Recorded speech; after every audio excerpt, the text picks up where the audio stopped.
नमस्कार, India Republic में आपका बहुत बहुत स्वागत है। बड़ी खबर महाराजगंज जौनपुर से आ रही है, जहां मिशन मोदी अगेन पीएम के राष्ट्रीय महामंत्री राजेश जे सिंह का हुआ स्वागत। सर जेपी महिला महाविद्यालय में आयोजित किया गया स्वागत समारोह। स्थानीय क्षेत्र के केवटली स्थित सर जेपी महाविद्यालय में स्वागत सम्मान समारोह का आयोजन किया गया, जिसमें मिशन मोदी अगेन पीएम के राष्ट्रीय महामंत्री राजेश जे सिंह का स्वागत समारोह के माध्यम से जोरदार स्वागत किया गया। इस दौरान विद्यालय के प्रबंधक व नवागत महामंत्री राजेश जे सिंह को मौजूद लोगों ने माला पहनाकर स्वागत किया। संबोधन में उन्होंने कहा कि किसानों की हालत सुधारने के लिए कृषि कानून लाई है सरकार। किसानों की दशा पहले से बेहतर हुई है, लेकिन बिचौलिए और विपक्षी दल मिलकर इसका विरोध कर रहे हैं। भारत ही नहीं, पूरा विश्व मोदी को अपना नेता मानता है। 370 और राम मंदिर जैसी समस्याओं का समाधान किया है। कोरोना संक्रमण काल में भी लोगों को फ्री राशन, गैस, मनरेगा मजदूरों को सहायता उपलब्ध कराकर सबके लिए भोजन की व्यवस्था की है। संक्रमण से बचाव के लिए भारत का टीका भी तैयार किया। इस दौरान अखंड राजपूताना सेवा संघ के राष्ट्रीय अध्यक्ष RP Singh, mission Modi again PM के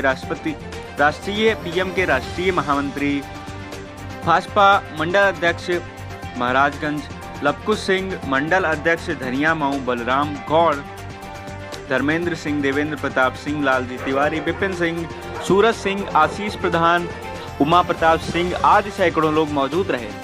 महाराजगंज से अमित पांडे सह संपादक की खास रिपोर्ट। आप देखते रहें इंडिया रिपब्लिक और बने रहें हमारे साथ। जय हिंद। कैसे हो सके और हमारे विधायक ज़्यादा से ज़्यादा चुन के कैसे आ सके, इस योजना को मोदी मिशन लेके चल रहा है। और ये मिशन अपने कार्यकर्ताओं के माध्यम से, अपने नेताओं के माध्यम से और समाज के सुधार के माध्यम से, समाज में कार्य के माध्यम से आगे बढ़ेगा और 2022 हम फतह करेंगे और बहुत अच्छे सीटों से हम जीत के आएंगे। भैया, इस समय बड़ी चर्चा है बंगाल में, आपकी पार्टी कैसा लड़ रही है? बहुत अच्छा प्रश्न आपने किया है। 16-17 वेस्ट बंगाल के 350 कार्यकर्ता भारतीय जनता पार्टी के और मोदी मिशन के काशी नगरी में, बाबा विश्वनाथ जी के नगरी में आ रहे हैं, जिसका नियोजन और संयोजन मेरे ही जिम्मे पे है, महामंत्री होने के नाते से प्रदेश का। और हमारे अध्यक्ष जी जो हैं वो कैप्टन द्विवेदी जी और अजय दीप सिंह जी जो हमारे अध्यक्ष हैं, और राष्ट्रीय अध्यक्ष राम गोपाल काका जी, और अभी आप जिनसे सब लोग मिले हैं हमारे महामंत्री भागवत सिंह जी, इन सभी लोगों के नेतृत्व में 350 कार्यकर्ता आ रहे हैं, जो अलग अलग जिलों के, अलग अलग क्षेत्र के हैं। और केवल वो संकल्प यही लेने के लिए आ रहे हैं 2 दिन की कार्यशाला में कि वेस्ट बंगाल को हम कैसे फतह करें। आप निश्चित रूप से, मैं बड़े धैर्य के साथ ये बात कह सकता हूँ, विश्वास के साथ, कि आने वाला समय वेस्ट बंगाल में भारतीय जनता पार्टी का परचम लहराएगा। किस ढंग से लहराएगा, कैसे लहराएगा, इसका नियोजन सब चल रहा है। आने वाले समय में बहुत वहाँ पे चुनावी हिंसा बहुत जबरदस्त होती है और भाजपा के कई कार्यकर्ता मारे भी हैं। इसीलिए तो हिंसा से ही लड़ने के लिए तो भारतीय जनता पार्टी पैदा हुई है, और जहाँ भी हिंसात्मक परिवेश है उनसे हमेशा दूर रहने का ही संकल्प भारतीय जनता पार्टी का होता है। आप देखिए, उत्तर प्रदेश में भी जब परिस्थितियां गुंडों और बदमाशों के चर्चा में चलती थी, तो योगी जी के आने के बाद या तो उनकी जगह जेल में है और या तो उनकी जगह अपने घर पे है।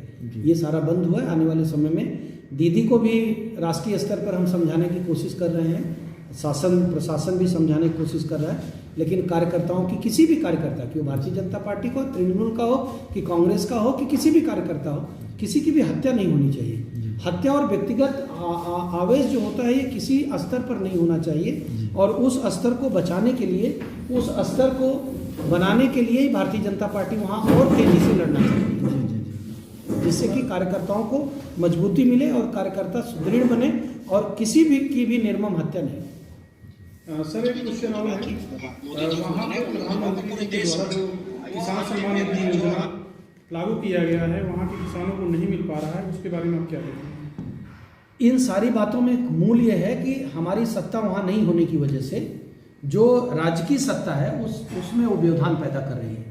लेकिन मैं निश्चित रूप से ये, आप सब लोगों को लगेगा भी कि कोई भी राष्ट्रीय योजनाएं राजकीय स्तर पर कोई भी रोक नहीं सके, ऐसा भी संवैधानिक प्रस्ताव लाकर पास करके संविधान से लागू किया जाएगा कि जो भी निम्नतम स्तर पर जो अंतिम मानव है उसको आने वाली जो भी योजनाएं हैं वो उन तक पहुंचे, इसके लिए कोई भी राज्य रोक नहीं सके, चाहे वहाँ बीजेपी की सरकार हो चाहे दूसरे पक्ष की सरकार हो।